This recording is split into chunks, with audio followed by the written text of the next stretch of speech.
Jumbo Scampi. For limited... All for a price that will make you... How the hell am I supposed to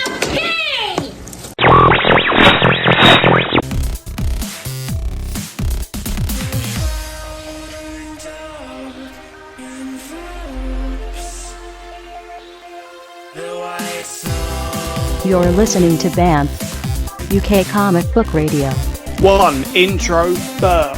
Hello everyone, this is BAMF Comic Book Radio. I am Bert, and with me today is Lucas. Say hello, Lucas. Howdy, Lucas. Say hello, Fee, because Fee's here. Hello. And Sarah's over there. Say hello, Sarah. Hello. And we are here to baby make with you. This is BAMF Comic Book Radio, number one place for news, reviews and odd points of views. And we're going to start today's show with loads of San Diego comic book news, convention news, more like, because there's been loads, and people have raged. So Fee, start us off with the raging. I'm not going to get onto the raging yet, actually. I'm going to start with I'm going to save the raging, because... start with some good news. Yeah, I'm going to start with some good news. No, there's, the Eisner Awards were held on, Friday night. So we've had, all the winners have been announced. So I'm not going to run through all of them, because you can go to, comic-con.org, and go and find all of the winners listed on there. But, I thought I'd mention a few of them. So, best, continuing new series was won by Saga, Brian K. Vaughan and Fiona Staples, Saga. And it also won best new series as well. And Brian K. Vaughan won Best Writer. And then good news, as far as I'm concerned, Best Penciler Inker went to David Aja, for Hawkeye, and, Aja also won Best Cover Artist as well. I was kind of a little bit disappointed to see that Hawkeye didn't pick up Best New Series, or Best Continuing Series. I am a massive fan of Saga though, so I am really pleased to have seen that one. But I would have liked to have seen Hawkeye pick up something a little bit more. And best single issue or one shot, was The Maya by Becky Cloonan. Yeah, which I think we're all pretty happy about. We've spoke about it on the show a few weeks ago when Becky herself was on. So I'm really pleased to see that win in. Anyway, as I said, I'm not going to run through all the rest of them because there's tons and tons of winners, but you can go and check them out, on the Eisner website. So go and have a look. And congratulations to everyone that did win. Yeah, absolutely. Okay, so now on to more San Diego Comic-Con news. I'm gonna run through some of the Marvel news because there's a hell of a lot. I'm not going to talk about everything because we'll be here for the entire show, but just going to run down a few things. So first thing is Marvel UK has been announced that it's coming back. So this should be quite interesting. They've announced, I think it's coming back on the back of something called Revolutionary War. And this is going to be written by Andy Lanning and Alan Cowsill. So we're going to see the return of some of the Marvel UK characters like Death's Head, and Motormouth, characters like that. Overkill. Yeah, Overkill. And then I think they've said that they're actually going to bring all of these characters and link them all up to the current Marvel universe. So they're all going to get linked to, the MI13 characters and Pete Wisdom and maybe Captain Britain and stuff. So sounds really interesting. I suppose we shall find out more imminently. I think that's pretty much all I know about that at the moment. Okay, and then the next thing, one of the next big things that Marvel announced was Wolverine Origin 2, which I'm kind of really surprised about this, to be honest with you, because the original Wolverine Origin story, which was by Paul Jenkins and Andy Kubert, is really great. This is the story that actually finally told the origin of Wolverine, and we find out, how that he was actually born James Howlett and all that kind of thing. And it's a really great story, but I have to admit to being surprised to hearing that there's a sequel, because it's one story that I never really thought warranted a sequel. But, maybe that's just me. But the sequel is going to be written by Kieran Gillen, and drawn this time by Adam Kubert. And it's going to pick up where the original series left off. And it's going to have Sinister in it. I don't know if you guys read this. I heard that, and I'm kind of not surprised because Kieran Gillen's done a lot with Sinister lately. He has, but my initial feeling is like, really? Anyway, I have to wait and read it. We'll see. I think it's sounds slightly odd to me, but we'll see. Okay, then the next thing that Marvel had to announce, this has already been announced actually. Funnily enough, Lucas and me and Bert were talking about it just the other day, which is the Inhumanity crossover series, which is coming up soon with Faction. Yeah, that was real life excitement from Lucas. Yeah, genuine enthusiasm, even though I may not sound it. But yeah, looking forward to this. So, there's going to be this Inhumanity crossover. So there was an image that was shown, which shows several sort of characters on the front, Black Bolt, Medusa, but also Spider-Man, and a few other people. And in the middle of this image is Nightcrawler. So, are we finally going to see the return of the 616 Nightcrawler? I hope so. Nightcrawler is one of my favourite characters, so I'm really hoping so. But yeah, we don't really know exactly. We also see a new costumed Wolverine. Yes. Yeah, he's on the cover as well. Who's that cover by? It's gone out of my head completely, but it's Steve McNiven. Was it McNiven? Yeah, it was Steve McNiven, I'm sure. Unless I've just completely made that up, but pretty sure it was. But then the book that's going to spin out of that, Inhuman, is by Matt Fraction, and he's said that it's going to be a bit like Game of Thrones. So, and it also said that the premise of it is millions upon millions of new Inhumans. So they said it's going to be similar to a pre-M-Day world, but with I Inhumans. believe the premise is like the Terrigen mists spread all over planet Earth, activating a bunch of people's like dormant human genes. Yeah. So however, prolonged exposure to Terrigen mist though causes negative effects. I can't remember exactly what negative effects, but if this mist is spreading all over, there's going to be a big, massive negative fallout as well. So, Lucas fact. Woo! Plot point. There you go. Have some of that. Yeah, this sounds really interesting. And it's Matt Fraction as well, so I'll definitely be picking it up. I don't know, did you guys see when it was actually going to be coming out? I did. It was after, I know it's definitely after Infinity. They're getting Infinity out of the way and then leading into, apparently it doesn't happen as part of kind of like, like the aftermath. Infinity. Think of it as like the story that's going to be told after Infinity. Yeah. Maybe Terrigen Mist is involved in Thanos' plan. Yeah. No one knows. But it's really exciting stuff. Yeah, Thanos is too much for normal people, so. Normal people. Okay, what we got next? Okay, and news literally just in from SDCC, which has literally just come in. Marvel's just announced that they're going to be doing an all-new X-Men series written by Jason Aaron, and the art is going to be by Ed McGuinness. And this is going to see all of the teachers from the Jean Grey School. And it starts in November. It's going to be called Amazing X-Men. It's going to see Wolverine, Storm, Beast, Iceman, Firestar. Don't know where she's come from, but forging headlong into hell to rescue Nightcrawler, apparently. So I am so excited.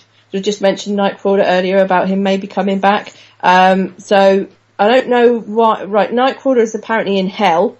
I'm not really sure why, but it might be something to do with his dad, who is the demon Azazel. So it looks like he'll be turning up to fight him. So this sounds really exciting. I'm so excited. And you just can't hide it. Bam. Bam. I can't. Well, I love Jason Aaron, I love Ed McGuinness, and I love Nightcrawler. So what's not to love? I've been waiting for Nightcrawler to come back for such a long time. So it sounds awesome. And then the other thing, the other film news was they had a big panel featuring the Guardians of the Galaxy cast. Woo! Yeah, so we found out a little bit more information. I think probably the big shock of the panel was Karen Gillan turning up and sitting down at the panel and then whipping her hair off because it turns out slaphead wig. Yeah, and she's shaved all of her hair off to play Nebula. So So they also had, they cut together a short bit of footage to show people. So they've only been filming for, I think, 12 days, James Gunn said.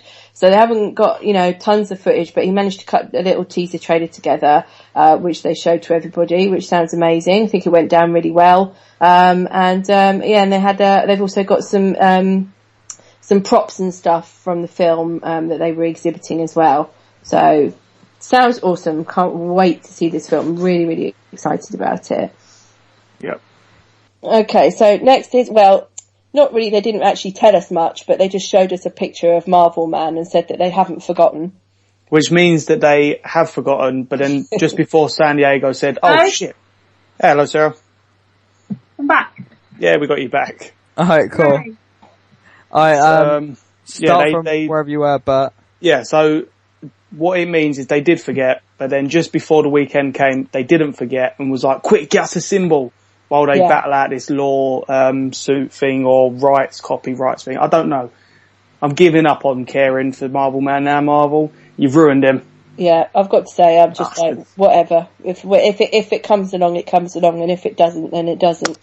I remember hearing speculation that originally it was meant to be Marvel Man coming in after Age of Ultron rather than Angela. That's what I heard. Speculation. I'm not going to believe it because it was only speculation, but kind of makes sense. Yeah, possible. Okay, so next thing was, so after the events of Age of Ultron, after the events of that, and then when we see Galactus turning up at the end, and, threatening to sort of eat the... Yeah, he's going to nom up the Ultimate World. Which is, as I keep saying, fine by me.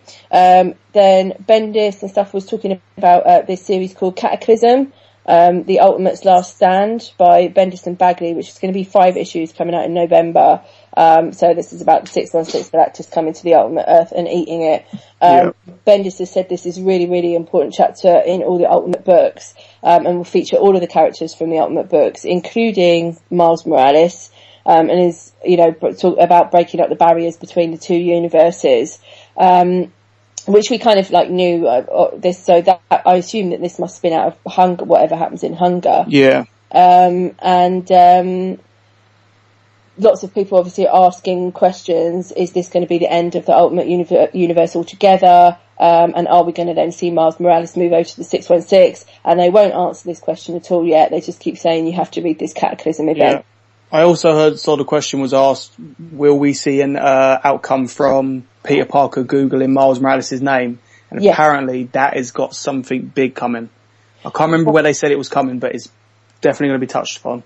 Well, they've said it definitely will. There's big plans for it. But he said in some kind of a way that Cataclysm is sort of like a sequel to Spider-Man because it deals with people finding out about another universe existing. But I think Bendis was trying to say that the events of what happens at the end of Spider-Man will definitely get dealt with in its own thing at some point, but just not in this Cataclysm series. Yeah. So we shall see. Okay, so next thing Marvel had to show us was, they actually showed the S.H.I.E.L.D. pilot episode to everybody who was there in the hall. So they've all got to watch it. Everything I've seen, out of all the people that were there who were tweeting about it and posting about it and stuff, has been really positive. Haven't actually read anything from anybody saying that they didn't like it or were disappointed with it in any way. So that sounds good. And they've also confirmed that Kobe Smulders, who plays Maria Hill in the Avengers, is going to guest star in the series. So that was one question I had, because I was like, how can you have S.H.I.E.L.D. without having, one of the directors in it or whatever? Maria Hill as being the deputy director of S.H.I.E.L.D. or whatever she is in Avengers. I still don't really know how they're going to do it without Samuel L. Jackson or Fury being... I remember seeing a quote from Samuel L. Jackson saying that it won't be official until he makes a cameo, so I think he's trying to get a little screen time in there. Yeah. Which would be good. Just one scene of I'm the boss. Yeah. So not too long to wait for that for us really. I think September it's coming. So So yeah, so I'm looking forward to that. And then just a few other things, well, loads of other things, but I'm not, as I said, I'm not going to run through all of them because there literally is just too much stuff. So that's that. So Sarah, I think there was a few sort of DC bits and pieces. Yeah, like the Marvel stuff, there seems to be quite a lot of things coming out, a lot of discussion of things like the Evil event that will be happening later on this year in the Trinity War. But a few things I wanted to focus on was we found out that Zod will be coming to the New 52 in the Villains Month one shot. I'm not sure which issue it will be. Obviously, one of the Superman ones. We get to see a sort of origin story from him, find out more about the relationship between him and Jor-El, and find out more about the problems between Jor-El and Zor-El. And we've also seen some character designs for him, which do look pretty cool. So I'm excited to see that. There was also some information about the new DC Collectibles line. There's quite a few, there's about 10 or so I think that they announced, but particular ones which I am just in total awe of is there's Black Canary is joining the DC Bombshells line, which is a set of sort of 50s, 40s inspired superheroines. And the Black Canary one, she just looks absolutely gorgeous. She's got this she's got this black tight pencil skirt on. She's got a sort of checkered low cut top shirt on, sort of Amy Winehouse hair and makeup, and she's got a microphone, so I guess she's meant to be singing in some cabaret club somewhere. It's an absolutely perfect interpretation of Black Canary if she wasn't a superhero and she was sort of set in, like, and she was actually around in the 40s, 50s like then. Not sure I'm going to be able to get it because I'm not sure what the price range will be, but it is absolutely gorgeous. There was also a new Wonder Woman statue announced called, which is apparently going to be a new one in the Art of War line of statues, and it's just absolutely delightful. She's wearing a little skirt, so you don't need the shorts. She's got a little cape on with a really nice clasp holding the cape onto her. She's got a shield. She's sort of in mid-action pose. Again, it's just absolutely lovely. Another one I'd really, really like to get, but probably unlikely as I don't think it will be too cheap. There's more information about this they can also be found sort of like, anywhere. The news is all online, so have a look for that. But the biggest news, I think, that came out of it was the news there's going to be a Superman Batman film. Coming. Yeah, it's I know my reaction to Man of Steel, and I know I got really, really angry and annoyed about it. But I am so ridiculously excited about this film. I have wanted to see these guys on the big screen together for I don't know how long, decades. I'm so excited. I can't really express. We should give some spoilers. Sorry? Do you know give them some spoilers, like in the film, Batman and Superman meet. Spoilers! I suppose the biggest thing for me is who's going to play Batman. Yeah. Lucas, I've got some news for you, mate. I am. Oh, okay, that's cool. Good luck. Perfect. Good luck getting fit for the role. No, I'll tell you what, I wouldn't be surprised if it was, originally, when the Justice League movie script first came a few years ago, it was meant to be the guy that's currently playing Lone Ranger, Armie Hammer. Armie Hammer. Yeah. I wouldn't mind seeing him do it. Really? He's young, he's got a look about him, but he's a bit more comedic looking in Lone Ranger, so just toughen him up a bit, it'd be Batman. Nah. Then it's going to be me then. I just wonder, I would love to see you. I'd You're love going to to have see a Batman Christian Bale's at Batman. on Lois Lane. No, Christian Bale's Batman and Henry Cavill's Superman would just be funny. It'd be like this. Sorry, mate. Even with my superhero hearing, I can't hear you. No, seriously, I can't.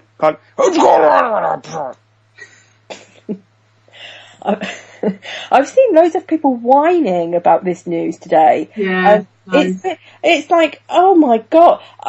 I'm like you, Sarah. I'm really excited for this. This will be amazing. I think I said back when I first started reading comics, right? Way back when, and I read The Dark Knight Returns, and Superman shows up in Dark Knight Returns. And at this point, I'm quite not new to comics, but not new to the characters. And just seeing sort of Superman turn up in a Batman book for me, like all those years ago, it was so exciting. It's a thrill, isn't it? To see, yeah.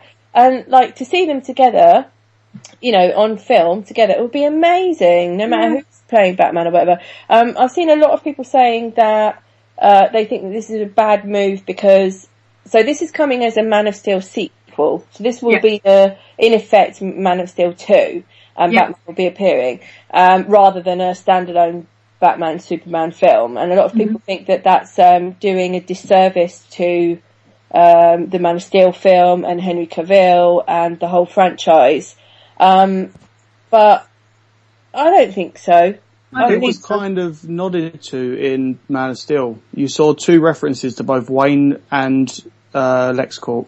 So it was kind of already on the books, I think. I think as well, they've got a long way to go still to build up to anything anywhere near a Justice League film. So, and obviously I think that Warner would like to do this, and if they're going to want to do it and they want, Henry Cavill to be in it or whatever, then they're going to have to get a move on. Let's face it. So one of the best things that they could do, I guess, is by putting the 2 together in a Man of Steel sequel. I don't get what people are complaining about. It's Batman and Superman in the same movie. There you go. Listen to Lucas's words, people. Did you guys see the quote that was given at the announcement? It was from Dark Knight Returns, right? Yeah. So it goes, I want you to remember, Clark, in all the years to come, in your most private moments, I want you to remember my hand at your throat. I want you to remember the one man who beat you. So a lot of things in my timeline, people were objecting to that because they immediately took it that it was going to be the Dark Knight Returns movie, which isn't how I took it at all. I took it as they're going to use that to influence it, which is fine. It's going to be dark, it's going to be gritty. I'm really sorry, okay, but if Batman and Superman fight, it's literally going to be Batman made into paste and then used to clean Superman's teeth. There's not going to be no fight. Tonight will happen? I think it will be Lex Luthor makes kryptonite, and then someone smart as Lex Luthor, Bruce Wayne Batman, comes in and saves the day. Because he's Batman. Okay, what's next up on DC News then? That was about it. That's all I really wanted to talk about. I mean, the film is the biggest thing, so I think... there was another bit, I think, like, they was talking about how after the whole Batman Superman film, they'll launch, like, they was thinking about launching a Flash film out of that. That's just rumors. That's not definite, I think. Okay, and then potentially a Justice League film come 2017. We'll be definitely getting a Justice League. And at some point we might get a Wonder Woman one and possibly a Supergirl one, which would be nice, but I won't hold my breath. More perfect for me. They didn't officially announce any of that in the end. I think the rumour was that they were going to announce the Flash movie, and the Justice League, but they haven't done that. They've just announced the Man of Steel sequel too. So still have to wait and find out what's happening with the rest of it, I suppose. Yeah. Right, I've got one more bit of news where the rage is coming from. It's up to date on the Pulse news, and loads of rage is coming. Avengers 2 has finally been given its subtitle. It's going to be called Avengers Age of Ultron. People are going mental because of Age of Ultron. It smelled and no one wanted to touch it. But we're being told it's nothing to do with the book.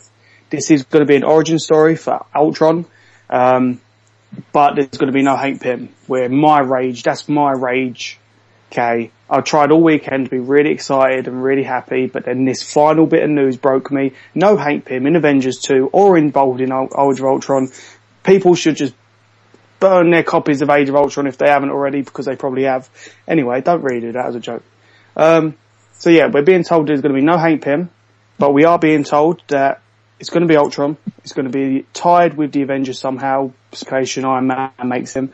We're being told that Jeremy Renner's Hawkeye will have lots more screen time and a bit more story to him. Woo! And we're going to be getting Falcon, who's going to be coming out of Captain America 2 into the Avengers. And the actor got really excited because he has wings and guns. Wings and guns. That's all you need, apparently. Pardon? I said how 90s. How 90s. Wings and guns. And leather pouches, I mean. And jackets. Holograms. And long hair. And holograms. Mm. Yeah. It would just be one walking hologram, like we're covered in foil. Alright, so, let's move on then. So, what have we been reading this week, guys? Fee? Okay, I'm going to start because this is a big one. So, this week, we saw X Factor by Peter David, X Factor issue 259. And so it was announced not that long ago that Peter David is winding up his immensely amazing run on this X Factor series. And it's all coming to an end. There's only, I think, 3 more issues to come after this issue, before it winds down completely. So for years, Peter David has been promising us that he would tie up, a 21-year-old dangling plot point. So I'll give you some quick backgrounds on it. So in the early 90s, an early 90s X-Men series, then Dazzler was married to Longshot, and Dazzler became pregnant, and then at some point they were then transported to Mojo World. And that's a serious thing, Sarah. Don't laugh. This is very, I know, I've just been reading it. It still makes funny. Yeah. And then they're in Mojo World for a while. Anyway, to cut a very long story short, when Dazzler comes back from Mojo World, she's no longer pregnant, and baby was never really mentioned or referred to ever again. So some people took that to mean that she'd had an abortion or she had a miscarriage or whatever. And so, we never really knew what happened. So then there was loads of rumours going around that it had something to do with, Shatterstar maybe or whatever. And Peter David said, it's long been teasing that he would finally clear up what the relationship between Shatterstar and Longshot actually is. Because we've been wondering whether they were a clone of one was a clone of the other, whether Shatterstar was Longshot's kid or whatever. So now with only 3 or 4, including this one, issues to go, Peter David has cleared this up. And we've actually found out what the exact relationship is between them. So, spoilers, please, if you haven't read X Factor 259, because this is a big thing, then please switch off, go away, come back and listen to us afterwards, because I'm about to spoil everything. So we have found out that Shatterstar is Longshot's son. So Longshot is Shatterstar's father, but additionally, Shatterstar is Longshot's father, and they are both their own grandfathers. What? What came first, the X-Man or the sperm? Yeah. How does that work? It's... Do you want me to give you a quick... Let me quickly give you this. I'm going to help you explain. So, if I'm right in thinking, Longshot impregnated Dazzler, baby maked her. Dazzler had the baby. Longshot grew up, got cloned... No, Shatterstar grew up, got cloned into Longshot, who then baby makes Dazzler to make a cycle that's unending. Yeah. It's just a constant sperm donation. So it's very confusing, but yeah, it's the way that you've explained it, but it's like a constant, unending, unbroken cycle, basically. Yeah. So all this of is also where the spider baby's gone. Yes. Do you remember? Peter Parker's baby is actually Peter Parker's clone. Yeah. It's Ben Reilly. Let's not go. Oh God, my mind. We're not going to explode minds anymore. Basically, what Peter David done was put a bomb in everyone's brain and just detonated it. Yeah. So it was kind of the news that a lot of people were expecting, because I mean, I can't remember where this happened, but way back when Beast actually discovered that Longshot and Shatterstar have got the same DNA. So we knew that. And then it'd been I think way back in that early 90s X-Men series, Longshot even suggested the name Shatterstar to Dazzler when she was pregnant. Because that's a normal thing to call your kid. Yeah. Don't worry about calling it John or Simon. Shatterstar. Is that his actual first name? He's not... Shatterstar. His name is Shatterstar Dazzler Twinkly Eye. No, this is the thing, right? But Shatterstar does actually have his name is Gavidra 7, right? That's also a normal name. Yeah, it's Longshot who doesn't actually have a name, or we don't actually really know who his name is. God, these X-Men need proper names. Yeah, and then just call it like that. But it's anyway. I'm gonna make things even more complicated now. So at some point, there was a character called Benjamin Russell. Does anybody remember this? No. And my mind hurts. It's going to hurt even more. Maybe I should even go into this. No, go. Anyway, right. So Shatterstar found that he had the memories of a human called Ben Russell, and then afterwards, right. Oh God, I'm even confused, and I'm trying to tell the story. Make a long story short. Shatterstar ended up merging with Benjamin Russell, so they became one complete person, and their memories and everything merged together. And they also looked alike as well. They were basically looked exactly the same.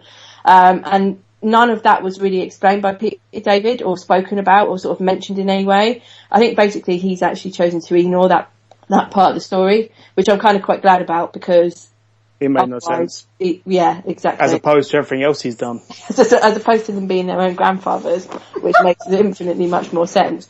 Anyway, but you'll have to, if you don't know anything about that Benjamin Russell story, then go and research it and get even more confused. But, I mean, one thing I'll say about the issue, I really enjoyed it. But I've been waiting for such a long time for this, to find this out. I think everybody who reads X Factor has been waiting for such a long time to find out exactly what's going on with all these characters and how they're all connected and everything, and what the relationship is. And it was done in one issue. And I really did feel like the whole thing was rushed. It's a brilliant issue. It's really well done. It's really well written. It's fantastic. But it almost feels like now we know that the next issue is going to move on to somebody else. Because the winding down of this whole series is like each issue is dealing with what happens to each of the characters. So the last issue we find out what happens to Rain. This issue is about Richter, Shatterstar and Longshot. We've still got to find out what's going to happen to Guido and M and Jamie and Layla and everything. And there's only 3 issues left. So after all of that waiting, done in one issue, did feel a bit rushed. But that's my only criticism. I enjoyed it otherwise. So Sarah, you've been, in a weird kind of connection, been reading some of this early 90s X-Men stuff, haven't you? Yeah, I got given a load of free comics, so I've been reading them for a few months now, and I got through so I was given a lot of Uncanny X-Men stuff, which I think pretty much spanned from January 1990 to about mid-1995, and given I haven't read a whole lot of X-Men before, I thought I'd start with this lot, because it seems to be the ideal place, since I was given them, and everybody loves the 90s. And yeah, this last week I got through all of those, and then I got on some other random X-Men stuff, and that's when I first came across the Mojo World and Shatterstar and Longshot. It wasn't Shatterstar, it was just Longshot and Dazzler then, and it was, the Mojo World thing is just ridiculous. The whole idea is just ridiculous. Although one of the issues, which had some of the X-Men being fooled into thinking they were in the Wizard of Oz film, and then acting out in Mojo World like the Wizard of Oz. Yeah. It was nuts, but it was great fun. Oh, I forgot about that. Yeah, it was great. A lot of this stuff is from the 90s, so some of it was genuinely good. Some of it was just a bit awful, was a bit shoddy. And I was just sort of going through them, bits I've enjoyed, bits I haven't. And then I found these 4 issues called X-Men Unlimited in the pile of stuff that I got. They all appear to be about 60 pages long or something, and I don't have the whole run, and I'm quite gutted about that. I've only got issues 1, 3, 5 and 7, I think it is. But they're really good. I don't know what the background to this particular series was. I don't know, to me it's just another X-Men title, but it's told so well. So the last issue I got was, it's number 7, and that's Storm and Bishop. No, not Storm and Bishop. Storm and Gambit and Jean go to Cairo to see the guy who mentored Storm when she was a thief in Cairo, because he's dying. And you've got Gambit calling Storm Stormy throughout it, which I think is just really cute. And I think I came across that at some point in the Uncanny X-Men comics. Storm had been de-aged to about 8 or 10 and didn't have any memories. So Gambit came and found her and started calling her Stormy. She didn't like that. And then at one issue she just turned up, she was full adult again. And I don't know all of it, but it's been really good fun. I now think I am actually an X-Men fan. I know people in it. I know who you're talking about, for instance. It's great. And then, who's it? Yeah, Bishop. Finally read about him in some of the other ones. That's great. Really, really great. Saw the pictures of the casting for the Days of Future Past film. fantastic. It was absolutely gold. Like, to me, that's perfect from what I've read. I don't know if he's changed style later on, but from the 90s stuff. When you catch up, Yeah. you're going to hate him. Yeah, unfortunately, Bishop goes on a very, very, very bumpy character arc development from where you are up until where he is now. He stops being called Dreadlock Guy to being Bald Nutcase. Yeah. Well, I might not actually end up reading those because I've only got about, in my box of stuff, I've only got about another 40 issues and they're all bits and bobs. They're all completely, there's Grant Morrison stuff. It's not a full run at all. I've got through my full run. I'm sort of tempted to read stuff like get it off Comixology or get trades out the library, but I've also got another 3 boxes of free comics to read. So I'm going to try and get through those first. I mean, there's DC stuff in there, there's Independence, there's a hell of a lot of Grant Morrison. I think I've got Legion of Superheroes to go next, which is another team that I thought I would hate. But like X-Men, I don't think I'd enjoy this at all, but it's been really, really great. Forge is another guy I've really enjoyed. I love Forge. Forge is one of my favourites. Yeah, it's one of my favourite X-Men characters. Him and Storm nearly got engaged, didn't they? Or did they get engaged? Yeah. Yeah. What? Storm's a pimp. She goes with everyone. No, she doesn't. I've read the bits of her. I'm married to Black Wolverine, Black Panther, Forge. Who else? Jesus, man, she's been with loads. Nightcrawler, I think, at one point. Almost Nightcrawler. She's got a track record. Xavier? No, I'm joking, not really Xavier. No one can get Xavier unless they're stupid. Hey man. He got the Shi'ar lady. Yeah, she's awful. Princess Lilandra. Yeah, that's it. She's hot, mate. She's a bird lady and everything. Dan said she's only been with 4 guys. 4 guys is a lot, Dan, for Storm. Mrs. Princess. Anyway. Enough slandering of her character. These are great. Mohawk. I'm an X-Men I fan. love Storm.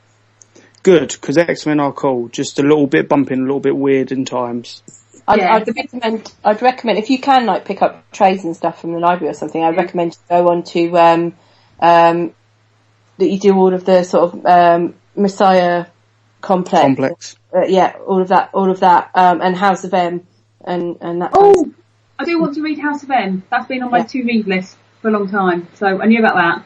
And there's other things that I found out about Genosha, which wasn't quite what I thought it was, but maybe I'm just not on the right bit. I don't know. I wouldn't bother with that. But yeah, Necrosha, did you say? No, Genosha, the mutant hating state, I think. Yeah. I'll get to bits as and when, but at the moment I'm just, thoroughly enjoying it all. Added appreciation for films. Bit confused by some people in the comics, like Bobby Drake and Rogue in the films is obviously quite young. She's an adult in this. Yeah, they've changed those characters quite a lot. But also, another thing, sorry, this has all been quite exciting. Rogue and Gambit, really like them. Want more to read more about them and their romance. Send me things to read about them. That'd be great. Ups and downs. Split up, get together. Split up, get back together. Doomed love. Do they ever have sex? Yep, lots. Yes. Without killing him? Yeah, he's still alive. He's got his own solo series at the moment. So he's doing all right. Has he still got stupid hair? Always. No. Well, he's okay. He's sort of long had the reputation of being sort of like the heartthrob of the X-Men. Dan from the Phantom Zone says the X-Men are basically EastEnders for comic fans. Really good way of summing up the X-Men. It's just lots of, you slept with my wife, she had it coming. You're my grandfather, I'm your grandfather. Get out of my pub, and he's like, it's a school, you mad old bastard. And then the Sentinel shows up and it's like, do. That's it. That's how it goes, X-Men. Phil Mitchell is Xavier. That's not horrific. I'll end my X-Men ranting now. Lucas? Alright, well this week, I haven't really, sorry. Okay. This week, Lucas. I've been reading, Thanos Rising, issue 4, which is kind of, we're just coming up to like, the end of the whole Thanos before Thanos thing. So, I'll give you guys a quick summary. Thanos has become a space pirate after going around and killing a bunch of his offspring and their mothers. And he's going around being a space pirate, pillaging worlds, yada yada yada, as you do. And then, of course, there's this little girl who's kind of been guiding all of his decisions up to this point, who we all know is deaf, who Thanos is in love with, but this issue we find out that she actually really is deaf, and that all this time Thanos has been talking to her, nobody else has been able to see her, so it just makes him seem even more crazy. And then, Thanos tries to commit suicide, doesn't work, and then Death convinces him to go attack his home planet. And that's pretty much the issue. Nothing really major happened. I'm reading it because it's all I've got until Infinity comes out. On the plus side, the artist's name escapes me, but the art in Thanos Rising is still as beautiful as ever. If there's one thing that's been consistent with the series, is that the art has always been fantastic, really, and the covers are all so sexy. Lucas, how did you describe the art? The Italian artist's name art? I'm not going to say how I described it. Well, I will. He said to me, turned to me and went, the Italian art, that is my Dolmio Day. With a serious face. Simone Bianchi, yeah? Yeah. That is, she is Lucas's Dolmio Day, everyone. That's a review. Just leaving it there. Thank you. The other thing I've been reading is New X-Men, but I still haven't finished that yet, so I'll save that for next week's show. So, what's next? Well, normally this is where I'd come in with what I've been reading, but I'm skipping that because last week we've seen some films, some summer blockbusters, and one of them was Pacific Rim. Pacific Rim. I think three of the four of us have seen this. Am I right? Right? Yeah. Okay. So, just going to quickly give you a rundown. It's the giant monster film with giant robots kicking each other in.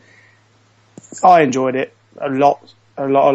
It was really bad, cheesy acting, but it kind of knew it was and embraced it and was fun.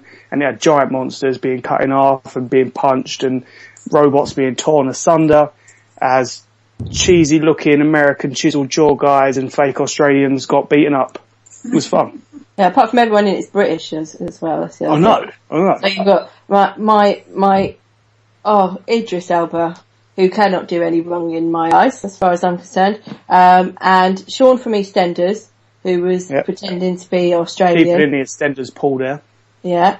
And Charlie Hunnam, Charlie Hunnam, who was years ago in, a series called Queer as Folk, a Channel 4 drama called Queer as Folk years ago. He was really good in that.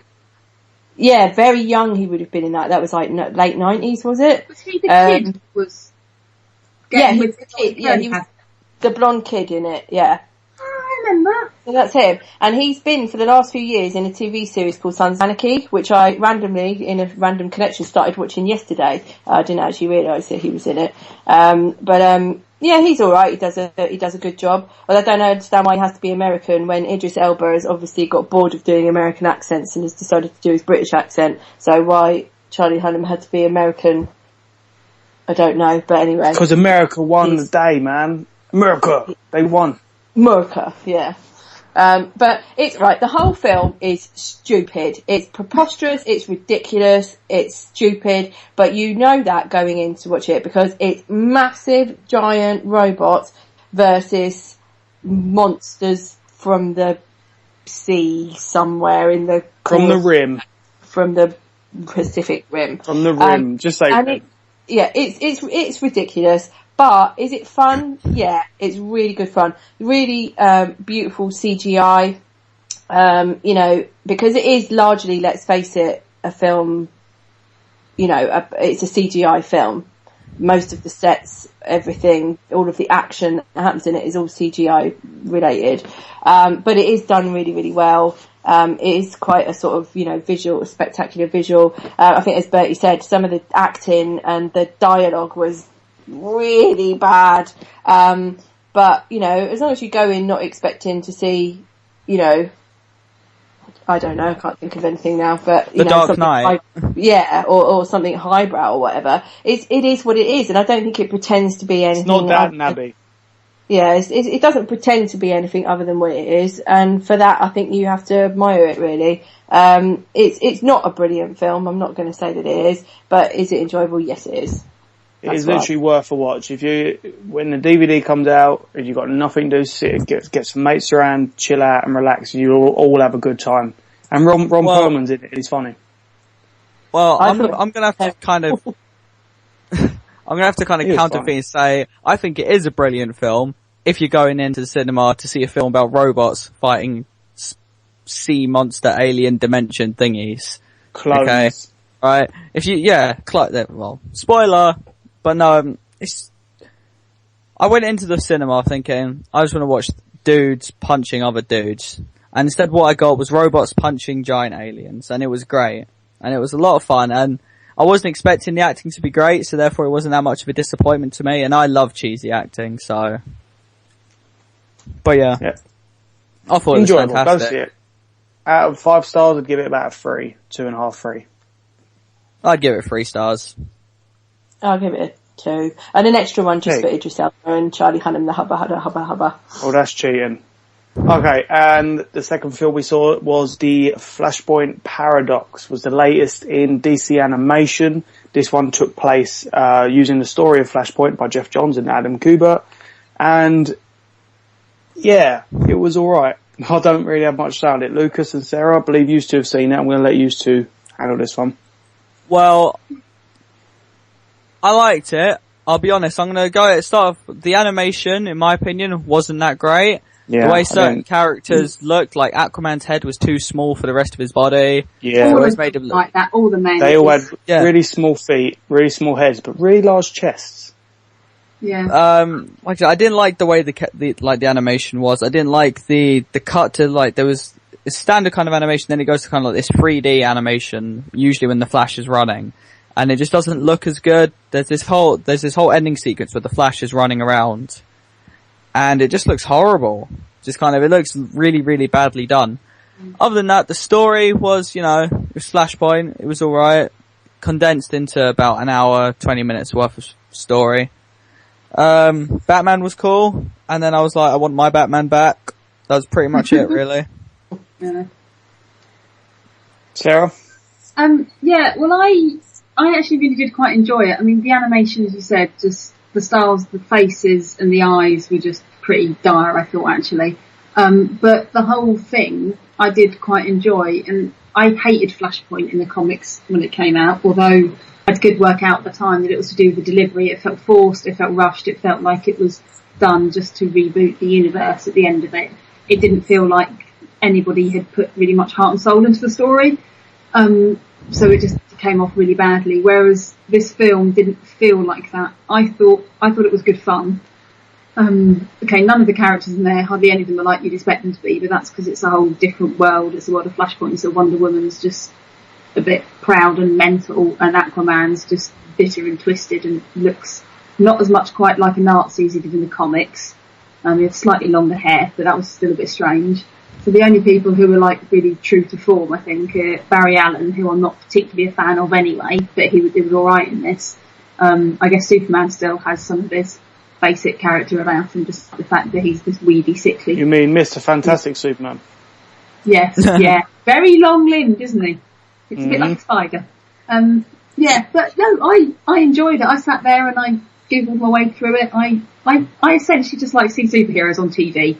I watched like pretty much any superhero movie, even Man of Steel. I've come round to liking most of it. I watched Smallville. I'm sure when I get around to watching Arrow, I'll love it. I've watched any cartoons that I've seen I really like. It was really quite enjoyable. I'd quite happy to sit down and watch it again. I'm going to say this was the beginning of what is now going to be nothing but New 52 continuity animated shows. Movies. So the next movie to come out will be based on the original 6 issues of Jeff Johns' Justice League, and from there, I mean, it was very clear at the end that it was in the New 52. It had the same leave off of the costume and the letter to Bruce Wayne from his dad and stuff. So anything that comes now from the New 52 event-wise or story-wise, we'll be seeing. So I wouldn't be surprised if we saw a Night of Owls or a Death of the Family. I know, there's a lot more stories back in the old I'm never going to get a Killing Joke animated story now. You never know. Mark Hamill said that he would happily come back as the Joker for that. Yeah, which means we're never going to see Mark Hamill again because it's... You never know. Is the Killing Joke not still in continuity? Only some, I think, or all. Well, it depends how year zero goes. I think, because obviously that's got a Red Hood tied to it, and it's all very complicated. And this is the classic thing DC does, where it's everything's in continuity except for this, oh, and everything else. Yeah, so I think they could still make it. It won't be quite the same, but it wouldn't be exactly the same as the comic anyway, even if they put it into animation. I think you should watch it and then pick and choose which bits you like of it and make it your own headcanon. But yeah, so look forward to that. Look forward to a lot more of Jim Lee style people. Personally, I don't care. I'm not too keen on what they've offered me recently. The last good thing I watched was it was very recent, but still it was a Dark Knight Returns. But I'm getting bored of the Superman Batman theme. This Flashpoint was very different because it was focused on Flash, but of course Batman had to be there. I'm just getting bored of it. Give me some new characters. Give me a Green Lantern if you can. Give me a Flash. Give me a Wonder Woman. Give me an Aquaman. There's plenty more stuff you can do. Okay. Now, I do believe we've got some questions, Fee. Yep, lots of questions. Okay. So, I hope everybody has their question head on. Question time. Dun. Dubstep. Wob, wob, wob, wob, wob, wob. Whoop. So you just had to, spruce it up there, didn't you? Yep. Yeah. Nice. Okay, so I'm going to go with the first question, which is from Jimmy on Twitter. His Twitter handle is JimmyMCG. And he asks us, is the industry so focused on the next new thing that readers can't enjoy current storylines? And he gives an example. He says for at the moment he's enjoying Trinity War, but all of the focus seems to be on the upcoming Forever Evil, which is 2 months from now. So, so what you're saying is, with all of the things, we're always looking ahead all of the time. So does that stop us from enjoying what's actually happening now? It's a good question. Because there is always a lot of stuff where it's like, this is coming, and then it comes, and then straight after you've got, this is coming. You know, obviously we've got Infinity coming, and now they're already looking at Inhumanity coming after that, and whatever else. But I don't think it necessarily takes away from what you're currently reading. I think it's something to look forward to. You know, you look over, it's literally like, I don't know, you're doing something, you look over, like, oh, I'll get to that next. You know what I mean? So it's not necessarily going to ruin it, unless you let it ruin it. Unless you'd be like, well, there's no point in me reading this because Thanos is coming to destroy everything. You know? That's my opinion anyway. Yeah. I think I understand, why you would ask that question. And I think, like you just mentioned the examples of, like Infinity and stuff. I think, taking Marvel as an example for this year is a little bit irritating for them because we've just had Age of Ultron and now we're going to go into Infinity. So it's like they've just decided to sort of sandwich 2 events into this year. Yeah. And it does sort of feel a little bit like a bit too much, but does it actually stop me from enjoying what I'm actually reading at present? Not for me, I don't think. I can understand that it's a bit annoying, but I'm not so sure it actually stops me from enjoying it.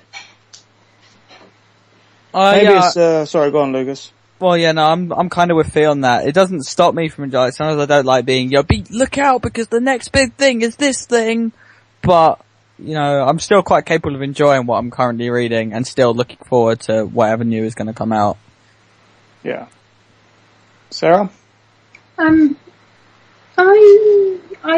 think I see where Jimmy's coming from, but I think with you guys, I think especially with where DC is at the moment, just a couple of years from New 52, I think it helps with their world building and working out who's around, who's important, who's not important. And if you're interested in the stories that they're telling, and the ones that I am interested in seeing what will happen with the villain's month. So it just sort of builds it up in my mind. And I just think if they were to stop promoting something in the future alongside an event that's happening now, they probably wouldn't do very well at selling that event in the future, if that makes sense. So, no, it doesn't affect my enjoyment at all, I don't think. Just don't let it enjoy it. Look at it as the best way you're eating a bit of cake, and then you look over and you see more cake, and you're like, I'm having some of that. Delicious cake. Yeah. Yeah. I think like comic fans as it is already let too many things stop them just enjoying what they're reading or what's coming out or whatever as it is anyway. So I think it's just sort of another thing to just not worry about too much. You know what I mean? Yeah, I think we all do. Why do we do this hobby? Why do we have this hobby in the first place? To Why enjoy do you read comics? Yeah, to enjoy yourselves. And if you don't enjoy it, if you're not enjoying it, if you're not enjoying what's coming up, then don't do it. Just don't bother. Praise the Lord, sister. Yeah, amen. Okay, so next question is from our absentee, our friend in absentia, Nevs, who asked, what's your favourite thing that's been mentioned at San Diego this weekend? So your favourite project or whatever that's been mentioned. Batman Superman movie. Same here. Made my weekend. Amazing news. Yeah. Yeah. Yeah, it was originally Age of Ultron, and then Pym wasn't in it. So Marvel managed to stuff me full of excitement and then deflate me. I think my favourite thing was, so they had an Amazing Spider-Man 2 panel, and so, right, you all know my love of Spider-Man. I think everybody knows my love of Andrew Garfield. So I am excited for Amazing Spider-Man 2, despite the first Amazing Spider-Man not being all that amazing, apart from Andrew, who was amazing. But I am really excited about the new one. I think they're going to have learned a lot of lessons from the first one, I hope. And, you know, I think it's going to be really good. But the best thing was about this Spidey panel was, they showed, footage of, Spidey in costume, arriving at San Diego, swinging through the air, crawling up a building, and then Spidey actually runs into Hall H. Here he comes, in his costume, comes to take his place at the panel, and this is Andrew Garfield in character, in costume for the whole panel, and it was so funny. It was just Andrew being Peter, you know, being Spidey. It was just absolutely fantastic. And then Jamie Foxx turns up, and Jamie Foxx electrocutes everyone. Yeah, and he's sitting there going, this is him, isn't it? This is actually the real Spidey. And then Mark Webb, the director, mentioned Andrew, and Spidey's like, who's Andrew? And everyone started laughing, and they were saying, like, you know, this is the guy who's playing you in the film. But if you haven't watched it, like, try and Google this footage online of the Amazing Spider-Man 2 panel at Comic-Con. It's really good. It's very funny. But that was by far my favourite. That sounds like an actor who really loves his role. Yes. Really loves being Peter. Yes. Which in itself gives me reassurance for the film. Yes. Because you've got someone that cares a lot about the character. Yeah, it's the second year he's done that, right? He's actually walked around the con floor before one came out as Spider-Man. He did. He turned up in costume to announce the first film, which would have been 2 years ago now, I think. Yeah. But it's just fantastic. I love him so much. I laughed throughout the whole thing. I just had this massive smile on my face throughout watching all of this footage. It's just brilliant. You have to watch it. Really, really good. Beat out Tobey Maguire. Yeah, well, I love Tobey Maguire, but Andrew. You didn't do that. No, but Andrew is Peter. He just is, hands down for me.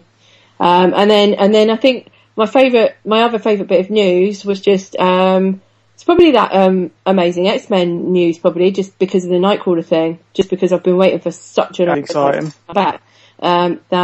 That's probably my favourite actual bit of comic news. For me, my real favourite one was Karen Gillan's bald head.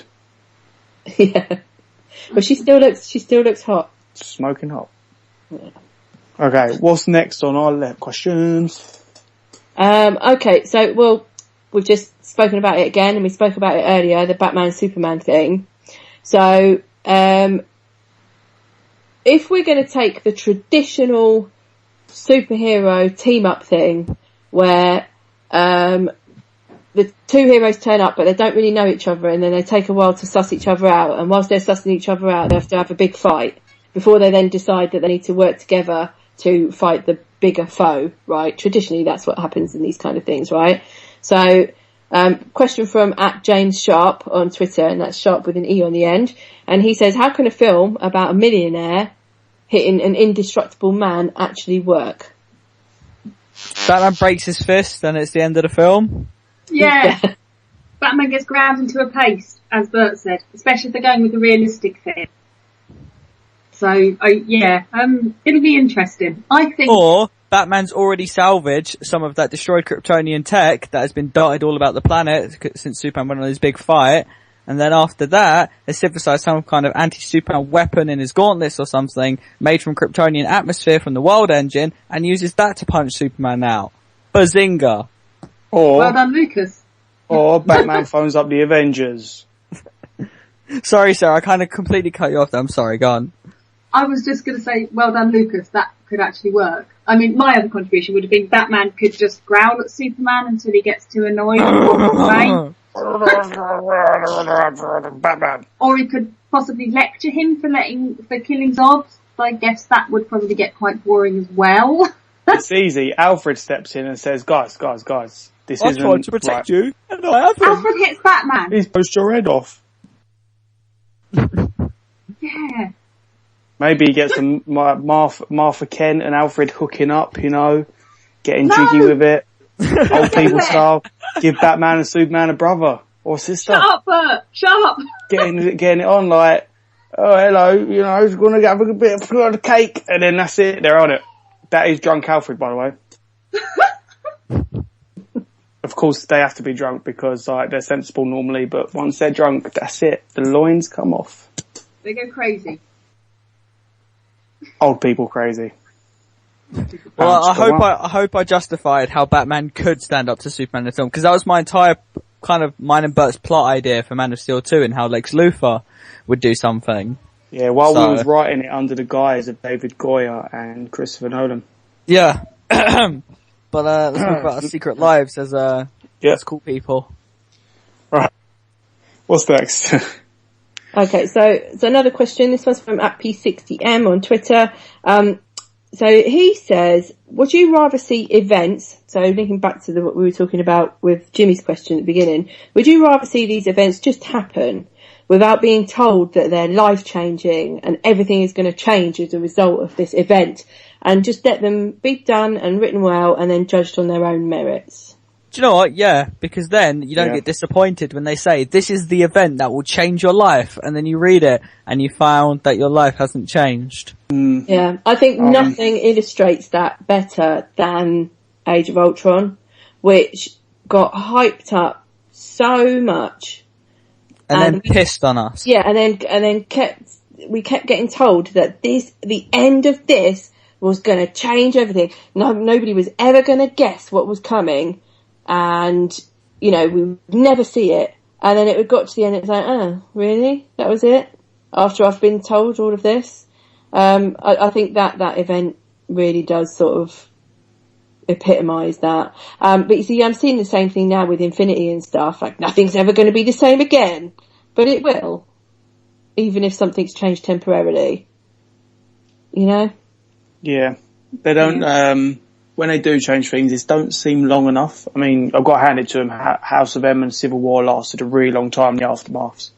But there were the two examples of what they could have done.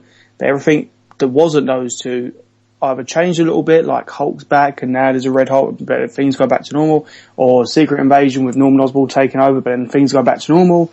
Just gets really, really old. I don't care if don't tell me if things are going to change forever. Let me just read a good story. We don't get it in films. There isn't a new bloody Indiana Jones movie where they say, your life will never be the same again. Or you don't get a new whatever film, that one, where they tell you it. So don't do it in that. Just don't do it. Give me the creative team. Give me the actors, not actors, the characters. Give me the story, and I'm done. You've sold me on the creative team, not your life will blow up. And that brings us to the end of our lovely baby making session that we've had there, guys. We're all going to say goodbye, but before we go, don't forget you can follow us on wearearcade.com, where the podcast and many others like Anime UK go. You can follow us on Twitter @Radio BAMF, Tumblr, Radio BAMF, and you can also ask us questions by clicking on that questions button, and we may end up answering them on the show. Facebook, BAMF Comic Book Radio, and YouTube, Radio BAMF. Like, subscribe, follow, review, love us, spread the word. We love you. Good night, London. Say goodbye, guys. Bye. Lucas says bye too. www.wearearcade.com